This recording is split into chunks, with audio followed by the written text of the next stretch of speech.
नमस्ते। Last 2 sessions में हमने ये देखा था कि जी टीडीएस जो है टैली के अंदर पहले पार्ट में देखा कि किस तरीके से कॉन्फ़िगर होता है और बेसिक लेवल पे कैसे उसको सेट करना है। जैसे कि टीडीएस की 26 क्यू रिपोर्ट में जो क्वार्टरली रिपोर्ट है, इसके अंदर हमने अलग अलग वैरायटी करके देखी।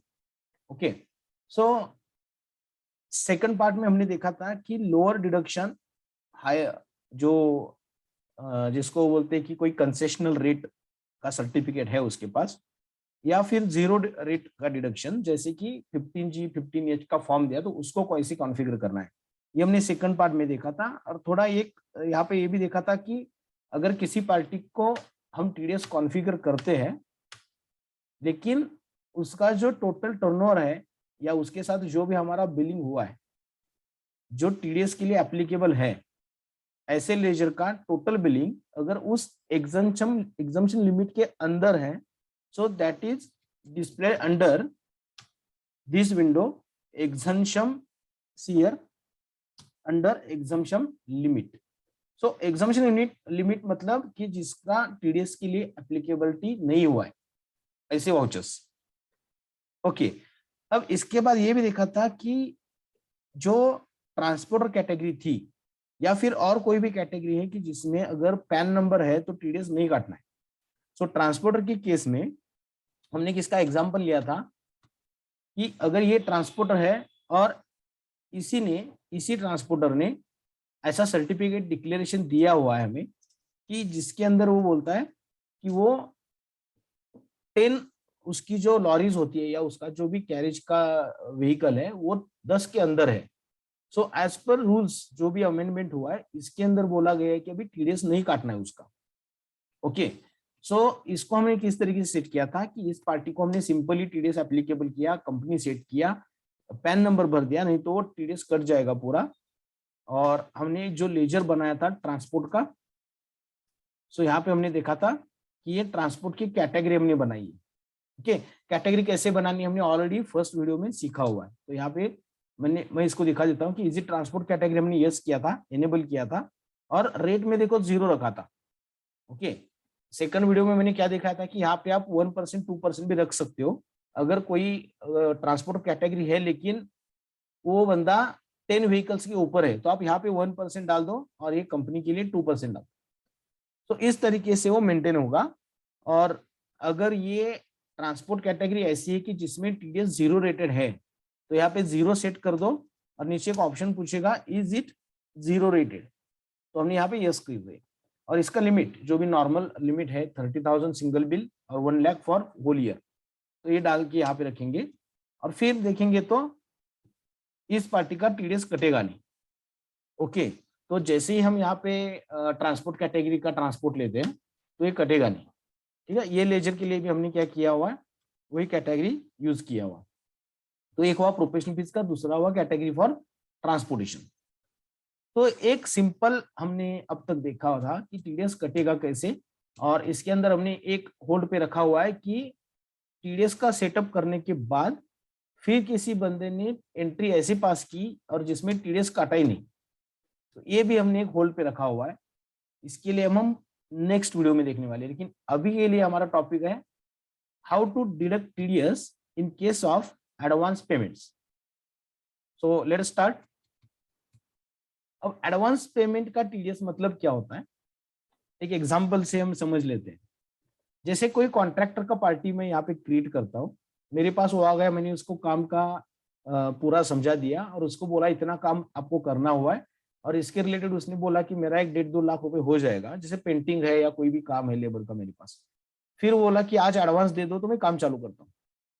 सो एग्जाम्पल लेते हैं, अगर 2 लाख का काम है और मैं इसको 50,000 एडवांस दे रहा हूँ, तो आज की डेट में जब मैं एडवांस दे रहा हूं तब टीडीएस काटना चाहिए, ऐसा रूल है। पेमेंट और credit which ever is earlier, जब आप पेमेंट कर रहे हो या उस पार्टी को अपनी बुक्स में क्रेडिट कर रहे हो, मतलब उसको पेएबल कर रहे हो, परचेस एंट्री पास कर रहे हो सर्विस की, तो ऐसी सिचुएशन में जो अर्ली होगा, पहले जो होगा, उसमें आपको टीडीएस काटना है। अब 50,000 जो अमाउंट हम एडवांस दे रहे हैं, that is not more than the limit. जैसे फॉर एग्जाम्पल उसका ना 1 लाख क्रॉस हुआ है और ना मान लो कि उसका कोई एक सिंगल बिल 30,000 के ऊपर आ रहा है, that is only advance. Okay, तो देखते हैं कि किस तरीके से एडवांस के ऊपर टीडीएस होगा और जब इसी एडवांस का कोई बिल आएगा तो उसका किस तरीके से मेंटेन होगा। तो मैं यहाँ पे पेमेंट में जाता हूँ, ये 5। तो हम कोई और डेट ले लेते हैं यहाँ पे, मान लो कि 20 मार्च। अल्टर सी मैंने यहाँ पे पार्टी क्रिएट करने, सॉरी यहाँ पे मुझे बैंक या कैश क्रेडिट करना है, तो मैंने यहाँ पे बैंक ले लिया। ठीक है, मैंने मतलब चेक भी दिया या कैश भी दिया, दोनों केस में मुझे टीडीएस करना है। पार्टी अल्टर सी करके क्रिएट करता हूँ, जैसे कॉन्ट्रैक्टर फॉर लेबर, और इनटू ब्रैकेट लिखता हूँ कि एडवांस करके लिखता हूँ कि हमें समझ में आए कि ये पार्टी ऐसी कि जिसको हम एडवांस कंसेप्ट समझने के लिए कर रहे हैं यहाँ पे, तो समझने में थोड़ी आसानी होगी इस तरीके से।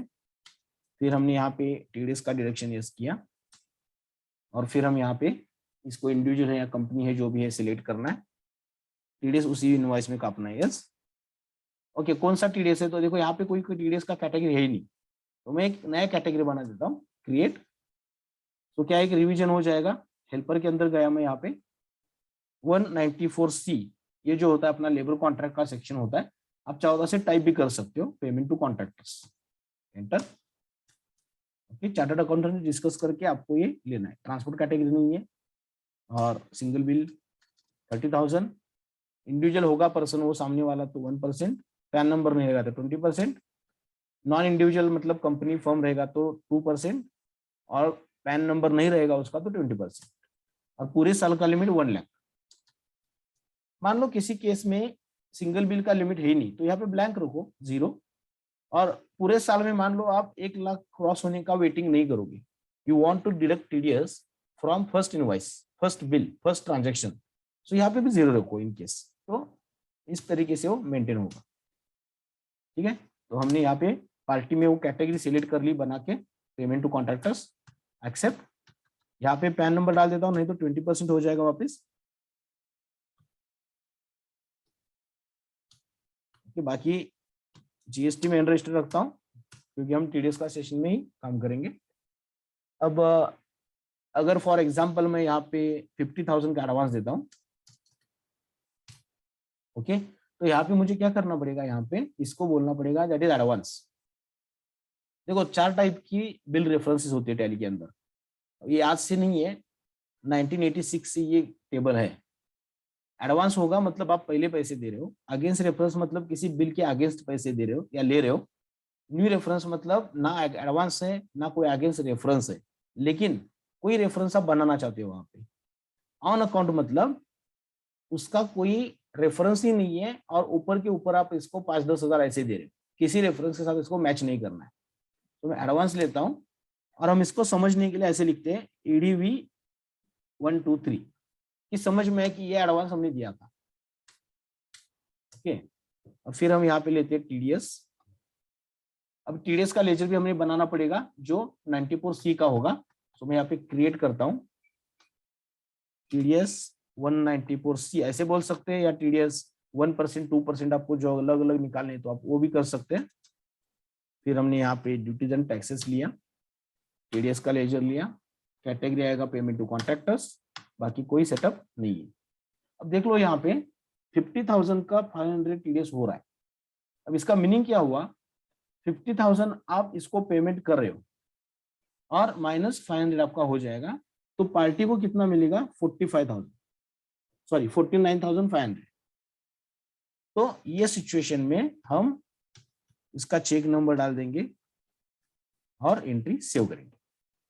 ओके, यहाँ पे हमने क्या किया, सिर्फ एडवांस दिया 50,000, मतलब पार्टी को डेबिट हम डाल रहे हैं। देखो यहाँ पे पार्टी अकाउंट डेबिट हो जाएगा 50,000, क्योंकि पार्टी की बिल से मैं 50,000 डेबिट करूंगा, लेकिन मैं चेक देते समय कितना दूंगा 49,500, क्योंकि मैं 500 रुपए मुझे नहीं देना है उसको भी, बिकॉज ऑफ टीडीएस।